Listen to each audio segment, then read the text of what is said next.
እሺ ተመልካቾች እንዴት ናችሁ?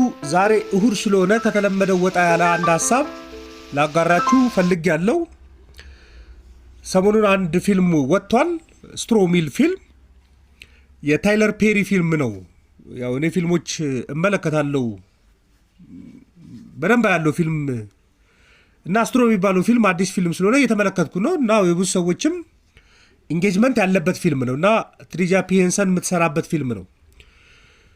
የፊልሙ ታሪክ አንድ ብቻዋን ልጅ የምታሳድግ እናት በችግር ውስጥ እንዴት እንደምታልፍና ውሳኔዎች የምትወስድበት መንገድ ነው እና በአጋጣሚ ያገተቻቸው ሰዎች ነበሩ። በአጋጣሚ ያገተቻቸውና ባንክ ቤት ውስጥ ምናልባት ፊልሙን ያያችሁ ሰዎች ያገተቻቸው መካከል አንድ እናት አሉ እና ስለ ችግሯ እያወራች ነበር። እሷ ስለ ችግሯ በምታወራበት ጊዜ ምን ይላሉ ሴትዮዋ? people don't know how expensive it is to be poor የሚል ቃል ይናገራሉ እና ሰዎች አይረዱም። ድህነት ውስጥ ድሃ መሆን ምን ያህል ውድ መሆኑን ሰዎች አይረዱም የሚል ቃል ይናገራሉ እና እቺ ሐሳቧ ትንሽ ያዝ አረገች። እንዴት ነው ድህነት ውድ የሚሆነው የሚለው ሐሳብ ያዝ አረገኝና የተወሰነ ነገር ለማንበብ ሞከርኩኝ። ለካ ቆየት ያለ ሐሳብ ያለበት ነው ሐሳቡ። አሜሪካዊ ጸሐፊና አክቲቪስት ጄምስ ባልድዊን የተናገራት ቃል ነች እና ፌመስ ነው የሚባለው እሱ ንግግሩ። ምን ይላል እሱ? ከድህነት ጋር እየታገለ ያለ ሰው ድሃ መሆን ምን ያህል ውድ መሆኑን ይረዳል የሚል በጣም የታወቀ ንግግር አለው። ትንሽ የቆየ ነው። ጥቁር አሜሪካዊ ነው እንግዲህ በ1987 የሞተ ነው እና አይ ቲንክ ከዛ የተወሰደ ቃል እንደሆነ ይሰማኛል። ስለዚህ እንዴት ድህነት ውድ ይሆናል? አንዳንዴ እኛ ኢኮኖሚክ በርደን ኦፍ ፖቨርቲ ይባላል። ድሃ መሆን በጣም ውድ ነው። ምክንያቱም ቢንግ ፑር ኢዝ ኤክስፔንሲቭ የሚባለው ሀሳብ የሚመጣው ከዛ ነው። ከሁለቱም መንገድ እንመልከት። ከሰውየውም ጎን እንመልከተው፣ ከዛ ከመንግስትም ጎን እንመልከተው ጉዳዩን። ሰዎች ከድህነት ጋር እየታገሉ ካልሆነ በስተቀር ድህነት ውስጥ ያለው ውድነት ላይገባቸው ይችላል ነው። አንደኛው ለመሰረታዊ ፍላጎት አንድ ድሃ ሰው የሚያወጣው ወጪ እጅግ በጣም ከፍተኛ ነው። የሚታየው ካለው ገቢ አንጻር ምን ያህል ፐርሰንታይሉን ለመሰረታዊ ፍላጎቱ ያወጣል የሚለውን ሀሳብ ነው እዚህ ውስጥ ያለው ሀሳብ። ለምሳሌ ትንሽ ምግብ ነው የሚገዛው፣ ነገር ግን ከጠቅላላ ገቢው አንጻር ከፍተኛ ውጪ ነው የሚያወጣው። ጠባብ ቤት ውስጥ ነው ሊኖር የሚችለው፣ ነገር ግን ካለው ገቢ አንጻር ለኪራይ የሚከፍለው ከፍተኛውን ገቢ ድርሻ ነው። ትራንስፖርት የሚጠቀመው መጨረሻ ድክም ያለውን ትራንስፖርት አማራጭ ነው፣ ነገር ግን ከገቢው አንጻር በጣም ውዱን ነው የሚከፍለው። አሁን ስለ ድሃ አስቡ። ለምሳሌ በቀጥታ ስራ የሚያገኘው ሰዎች ደግሞትም የሚያገኘው በምን ለምኖ የሚያገኘው ትንሽ ገንዘብ ያለው ድሃ ሰው አስቡ። በጭንቅላታችሁ ተቀጥሮ የሚሰራም ሰው ሊሆን ይችላል። በቃ ድሃ የሚባለው ሰው አስቡ። ለምሳሌ በወር 5,000 ብር የሚያገኝ ሰው እንደምንም እየኖረ ከሆነ እና ለቤት ኪራይ 1,000 ብር ቢያወጣ ሌታ ሲሆን 1,000 ብር 5,000 ብር ለሚያገኝ ሰው 1/5ኛውን ብቻ ይህ ሰው ቤት ውስጥ ለመኖር ብቻ ነው የሚከፍለው። ለምግብ 2,000 ብር ቢያወጣ 2/5ኛ የሆነውን ለምግብ ነው የሚያወጣው። ለምሳሌ በቀኑ 200 ብር ደሞዝ ያለው ሰው በ20 ብር ባስ ትራንስፖርት ቢሄድ 1/10ኛው ለትራንስፖርት እያወጣ ነው ከዕለት ገቢው። ግን ከፍተኛ ገንዘብ ያለውና ሀብታምን ብትወስዱ ግን ባፈለገው ወጪ ላይ ቢሄድ ምን ይባላል? ይሄ ፐር ዩኒት ኮስት ይባላል። ካለው ገቢ አንጻር ለመሰረታዊ ጉዳይ የሚያወጣው ወጪ ዝቅተኛ ፐርሰንት ሊሆን ይችላል ሀብታም ይሆን። ድሃ ሰው ግን እንደዛ ነው። ለምሳሌ 10,000 ብር ኖሮ 8,000 ብር ለቤት ኪራይ የሚያወጣ ሰዋል 80% ለቤት ኪራይ ብቻ የሚያወጣ ማለት ነው። ይሄ ማለት ለመሰረታዊ ፍላጎት የሚያወጣው ወጪ እጅግ በጣም ከፍተኛ ነው። ስለዚህ ድህነት ውስጥ መኖር ከፍተኛ ኤክስፔንስ እንዲያወጣ ያደርገዋል ሰውየው። ሀሳቡ ከዛ ይመጣ ነው። ሁለተኛ መሰረታዊ ነገሮችን ደግሞ የማጣት ችግር አለ። ድሃ የሆነ ሰው በጣም ትክክለኛ የሆነ ጥሩ ትምህርት የማግኘት እድል የለውም። ጥሩ የጤና አገልግሎት ማግኘት አይችልም። ጥሩ የሆነ ትራንስፖርት አክሰስ ማግኘት አይችልም እና እነዚህን ጉዳዮች ማጣቱ ብዙ ዋጋ ያስከፍለዋል። ለምሳሌ ትራንስፖርት ስላጣ ጥሩ ስራ ቢባል ሩቅ ቦታ ሄዶ መስራት ላይችል ይችላል።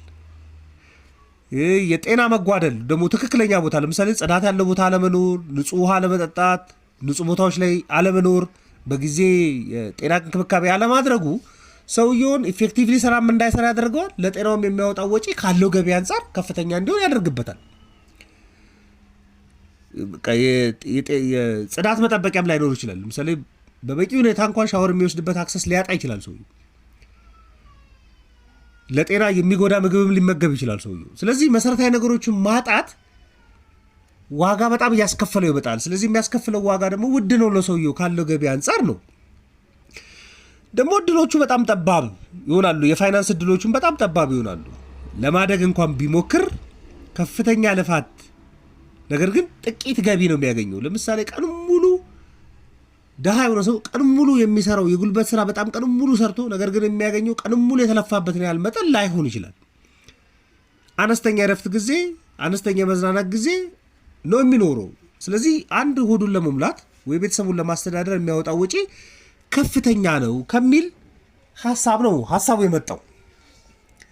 ስለዚህ ድህነት ከባድ ብቻ አይደለም። ድህነት ኦፍ ኮርስ ከባድ ነው። ነገር ግን ይሄ ጽሁፍ የሚለው ምንድነው? ድህነት ከባድ ቢሆንም ደግሞ ውድም ነው። ከከባድ በላይ ደግሞ ውድም ነው።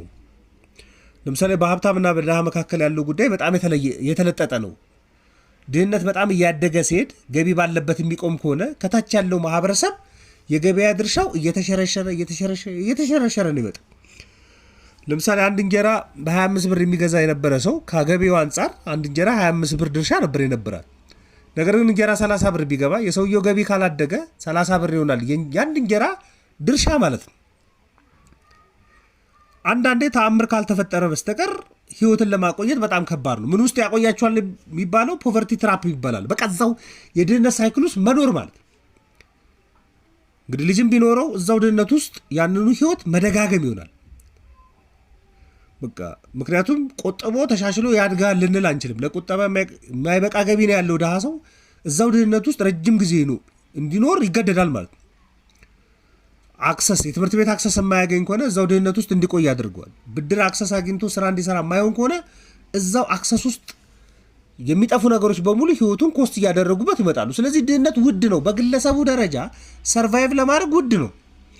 እንደውም ኢምፖሲብል ቱ ስኬፕ እንደሚባለው ማለት ነው። በፍጹም እንደማብለጥ ከዛ ከድህነት ሁኔታዎች ውስጥ ወጥቶ የተሻለ ኑሮ ለመኖር እጅግ በጣም ፈታኝ ነው የሚያደርገው። ስለዚህ የህልውና ትግሉ ይበልጣል ማለት በቃ ህይወትን ለማቆየት ያለው ትግሉ ይበልጣል። ይሄ ደግሞ ውድ ነው በግለሰብ ደረጃ ላይ። በመንግስትም ሲታይ የድሃ በጣም ብዙ ድሃ ማህበረሰብ ካለበት ለመንግስት ከፍተኛ ድጎማ እንዲያደርግ የሚገደድበት ይሆናል። ለትምህርት ከፍተኛ ድጎማ ማድረግ አለበት። ለምግብ ዋስትና ከፍተኛ ድጎማ ማድረግ አለበት። ለትራንስፖርት ከፍተኛ ድጎማ ማድረግ አለበት። ለጤና ከፍተኛ ድጎማ ማድረግ አለበት። ኢቭን ድሃ የሆኑ ሰዎች ቀጥተኛ የታክስ እንኳን ኮንትሪቢዩሽን ባይኖራቸው፣ ግብር እንኳን የመክፈል ኮንትሪቢዩሽን ባይኖራቸው፣ ነገር ግን ከሀገሪቱ ሀብት ውስጥ ድርሻዎቻቸው ግዴታ ይኖራሉ። ሊተዉ አይችሉም። ምክንያቱም ሀብታም ብቻ የሚማርበት የትምህርት ሁኔታ መፍጠር አይቻልም። በቃ ድሆችም የሚማሩበት ሁኔታ መፈጠር አለበት፣ በትንሹም ቢሆን ማለት። ይሄ በሙሉ ለመንግስታት ጫና ነው። የማደግን ወጪ ውድ ያደርገዋል። በኢኮኖሚ የማደግን ወጪ በጣም ውድ ነው የሚያደርገው። ለምን? ለምሳሌ መሰረተ ልማቶች ከመስራት ይልቅ ወደ ድጎማ እንዲዞር ሊያደርገው ይችላል። ይሄ ደግሞ መንግስት ላይ ብቻ ሳይሆን ጫና የሚፈጥረው ደግሞ ግብር የሚከፍሉ ሀብታም የሆኑ ሰዎች ላይ ደግሞ ቀጥተኛ ያልሆነም ደግሞ ጫና መፍጠር አቅሙ ደግሞ ከፍተኛ ነው። ብዙ የሚደጎሙ ሰዎች ካለበት ኢኮኖሚው እና ብዙ ታክስ የማይከፍሉ ሰዎች ካሉበት ኢኮኖሚ ትንሽ ታክስ የሚከፍሉ ላይ ጫና መፈጠሩ አይቀርም። ምክንያቱም ድሆቹን ሰብሲዲ ላድርግ ስለሚል ኢኮኖሚው ማለት ነው። ስለዚህ ድህነት ካልተቀነሰ በግለሰቡም በጣም ውድ ነው፣ እንደ መንግስትም ውድ ነው። ብዙ ድሃ የያዘ ኢኮኖሚ ሊያደግ አይችልም። እንደሱ ማድረግ አይችልም። የድሃ ቁጥር መቀነስ አለበት ወይ የድሃ ቁጥር ደግሞ እንዲጠፋ ማድረግ በጣም አስፈላጊ ነው። ለመንግስትም ለሀብታምም የሚቻላል። ለሀብታም ማለት እንግዲህ ግብር የሚከፍሉት የግብር ስርዓት ውስጥ ያሉ ከሆኑ እንግዲህ ግብር የሚከፍሉ ሰዎች ግብር የማይከፍሉ ሰዎችን ደግፈው ነው ኢኮኖሚ የሚንቀሳቀሰው። ስለዚህ ቀጥተኛ የሆነ የድህነት ቅነሳ ስራዎችን በከፍተኛ ሁኔታ መስራት ያስፈልጋል። የድሃ ቁጥር በጣም ከፍተኛ ከሆነ ፖለቲካ ላይ ያለው ኮንሲኩዌንስም በጣም ውድ ነው። ስለዚህ ድህነት ሲበዛ ለመንግስትም ከፍተኛ እጅግ በጣም ከፍተኛ ጫና ነው። በግለሰብ ደረጃ ደግሞ ድሃ መሆን በራሱ በጣም ውድ ነው። ይሄ ሀሳብ ከዚህ የመነጨ ነው እና ፊልሙ ላይ ችን ኮት የተደረገች ሀሳብ ስመለከታት ትንሽ ለማንበብና ለመረዳት የሞከርኩትን ያህል እናንተንም ለማጋራት ነው። ማንኛውም ሀሳብ አስተያየት ካላችሁ ዘኢትዮጵያ ኢኮኖሚስት ቪው ቴሌግራም፣ ፌስቡክ ላይ ልትልኩልኝ ትችላላችሁ። ለነበረን ቆይታ በሙሉ ከልብ አመሰግናለሁ። መልካም ቀን።